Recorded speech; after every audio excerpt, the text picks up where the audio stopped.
अस्सलाम वालेकुम friends, welcome to Urdu news point. Rawalpindi से ताजी खोकर को गिरफ्तार कर लिया गया।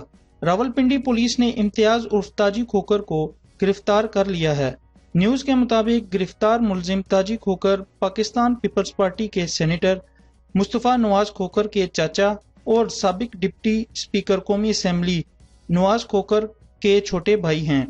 SP पटोहार सैयद अली के मुताबिक गिरफ्तार मुलजिम के कब्जे से M4 rifle, 222 gun, SMG pistol, 23 magazine और 665 गोलियां भी बरामद हुई हैं।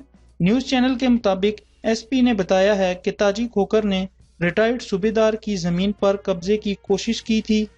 SP सैयद अली का कहना है कि गिरफ्तार मुलजिम 15 दीगर संगीन नोयत के दीगर मुकदमात में भी नामजद मुलजिम है। गिरफ्तार मुलजिम के खिलाफ दर्ज दीगर मुकदमात में कत्ल, इक़दाम कत्ल, पुलिस मुकाबला, कब्जा और इश्तिहारी मुलजिमान को पनाह देने के इल्ज़ामात भी शामिल हैं।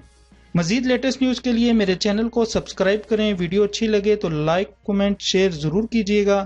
Thanks for watching this video. अल्लाह हाफिज़।